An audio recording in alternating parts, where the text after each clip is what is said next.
Hi, it's me again with Corel Tips and Tricks. To get this effect, you need to use two tools. We need to combine it, and then we need to intersect it. So I'm going to draw a square, perfect square, holding down the control button. I'm going to grab the shape tool, and I'm going to get right here on scallop corners, and I'm going to make that diamond shape. Now, I don't have to work in the center of the page this time. I'm going to Control D and make a duplicate, double click on the rotation and move down to the node, and I'm going to rotate it 45 degrees. Control D, Control D, Control D, Control D. So you see we have like a flower on the inside and points on the outside.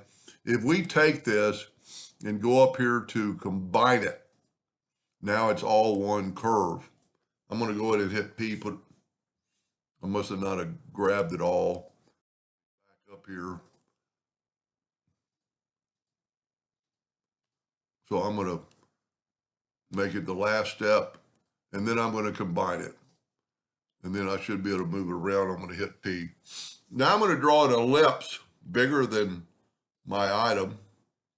I'm going to fill it in with red. I'm going to take away the outline. I'm going to get my interactive fill tool. I'm going to swipe across it. I'm going to get the elliptical. I'm going to put this right in the center.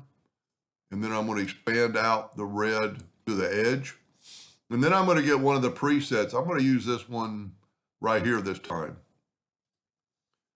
And it's already set, nothing to do. I'm going to hit P. Now you can see it's on the top of the page.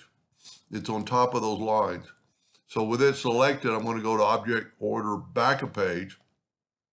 Now I'm going to select it all, and I'm going to intersect it. And look what you get. Let's take the black box effect, go up to Object Order Back a Page, and look at that. Really simple, and you could do that with any design you have. You could do it with, and what I like about the intersect tool, we don't have to be stuck with that because I've still got that. If we go back to the interactive fill tool, and let's use this one, and then let's put it on, I'm going to hit P to put it in the center of the page, and it's already behind. So now I can select, and if you look down here, we've got two objects selected, and I'm going to go to intersect. And by doing that, you get that right there. Pretty cool.